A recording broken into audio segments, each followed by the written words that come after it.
Good morning everyone. Good morning. Kumusta na kayong lahat dyan? Mga friends. Ngayon naman ay market day. Pupunta tayo sa market. Dito kami sa Aurora, Isabela. Ayan, mga friends. Naglalakad kami patungo doon sa market. Kasi medyo malayo yung pinagbabaan sa amin. So, kailangan lumakad si host. Pero, okay lang sa akin. I love walking very much. Alam niyo naman na, mostly sa aking mga videos ay hiking. Talagang yun ang paboritong gawain ni host. Ayan, mga YT friends, naglalakad pa lang kami papunta doon sa talagang pamilihan ng mga gulay, isda at karne. Kailangan tumawid kami dyan sa kalsada para makarating doon. So, lakad pa more.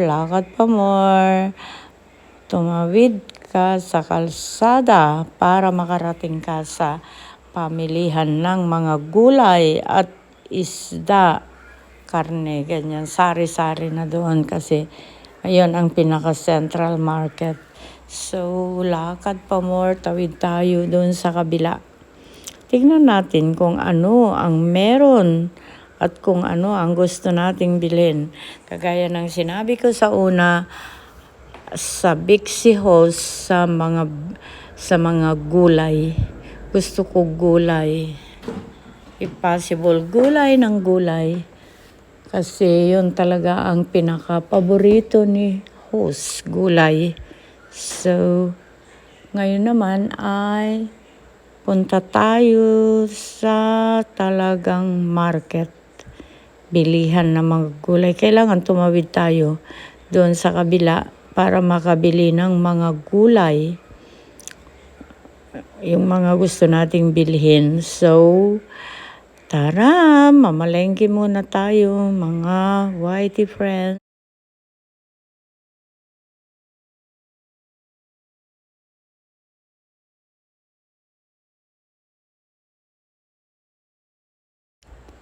Ayan, tuloy-tuloy ang lakad.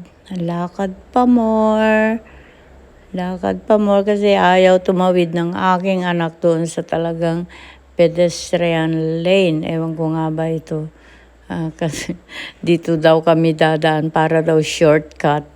Pagpasok daw namin, pagtawid ay pasok na sa palengke, sabi niya. Ayaw niya talaga doon sa talagang daanan. Mahilig ito sa shortcut. Kaya sumunod na lang ako sa kanya. Ayan. Dito naman kasi sa Pilipinas hindi naman uso yung huhuling ka, di ba? Maski may pedestrian, okay pa rin mag-cut off ka kasi wala naman maraming pulis nagkalat, hindi kagaya sa ibang bansa. At ngayon ay nandito na kami sa gulayan. Ayan, gulayan na ito. At dito kami papasok. Ewan ko kung ano itong anak ko kasi mukhang may hinahanap siya na kanyang suki. Alam niyo naman na dito sa Pilipinas, mga friends, kanya-kanyang suki, di ba? Ay siguro may hinahanap itong anak ko. Gusto niya pumunta sa suki niya. Ayan. So, let's go! We are now inside the Central Market dito sa mga gulayan. So, let's go. Hanapin natin ang magandang mga gulay. Ayan, nakarating na tayo dito. Ang gaganda ng mga gulay, mga YT friends, tignan nyo. Ang sarap talaga mag-ulam ng gulay. Andito na kami sa gulayan. Ayan, namimili si host kung ano ang mabibili. Tignan natin. Parang gusto kong kumain ng pinakbet, mag-ulam ng pinakbet. Tignan natin. Ang gaganda ng mga gulay. Namimili na si host. Mabuti naman, mabait yung tindera. Kasi kaibigan nga ng anak ko ito, sukin niya kapag siya ay namamalengke. So, hinahayaan lang, pili-pili. Pili-pili talaga tayo para sa magandang mga gulay. So, ayan. Ako na ang namimili talaga.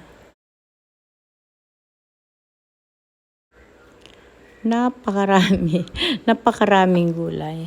Parang mahirap yatang mamili. Magaganda naman lahat. Paano ba ito? Napipilian ako. Nakakita na ako ng maganda. Meron na naman mas maganda na nakita ko. Ibalik ko yung kinuha ka. Nako, talaga Filipino style. Hindi lang naman. Maski mga Chinese, mas masahol pa. So, ayan. Pili-pili lang.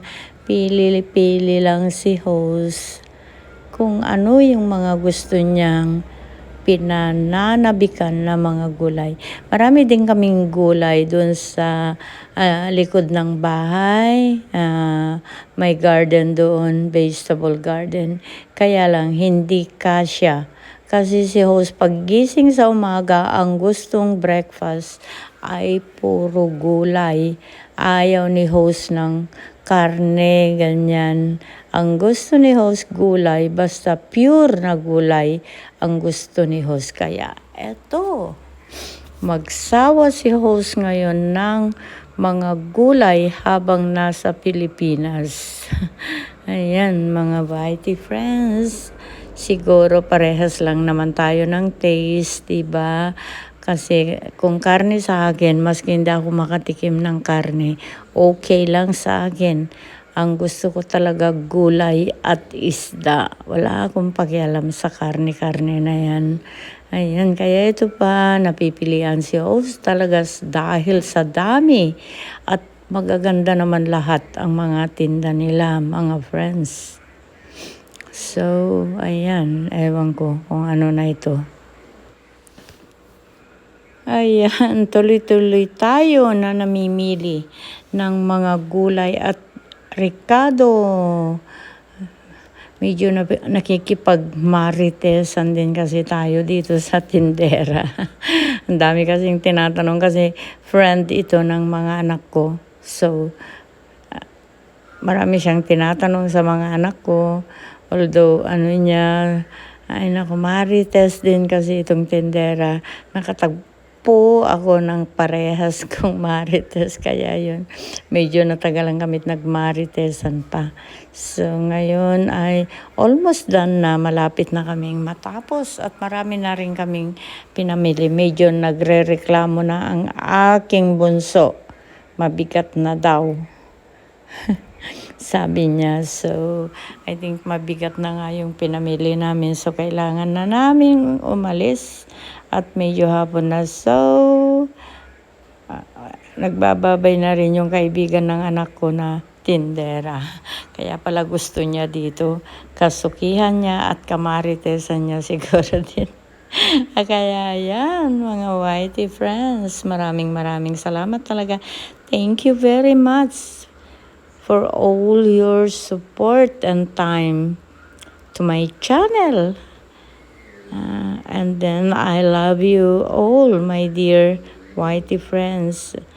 Inuulit ko, maraming salamat sa mga support ninyo kay host.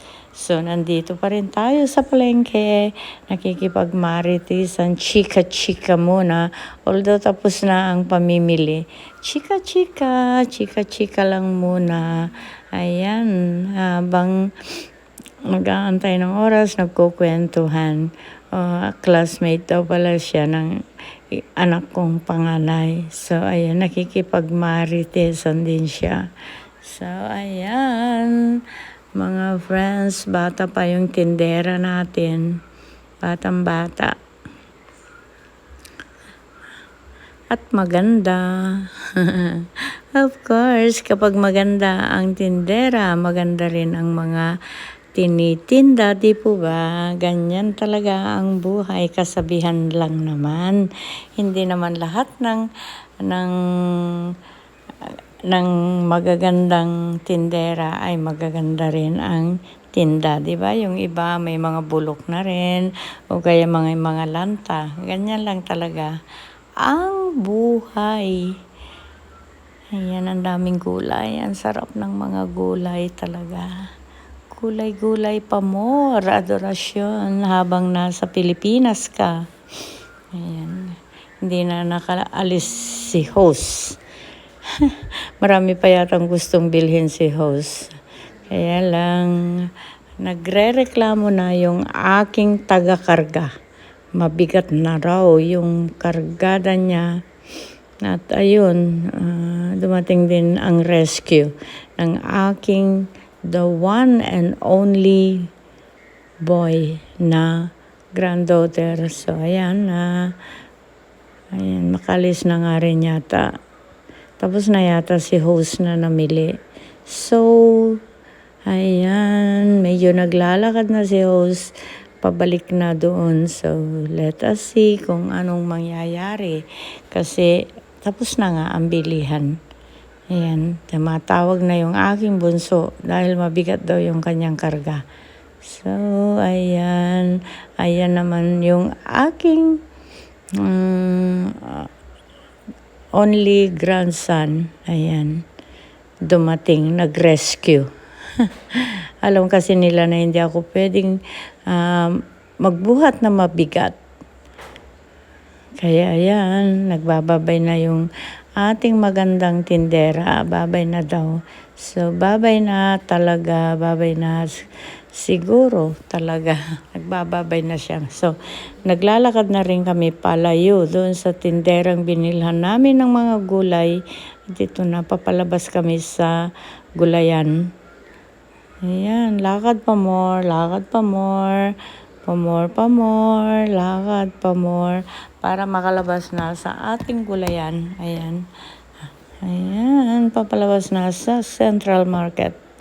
Si host, hindi na kami bibili ng isda o kaya karne kasi marami pa kaming stock doon. Bye-bye. Thank you very much sa pagsama kay host. I love you all.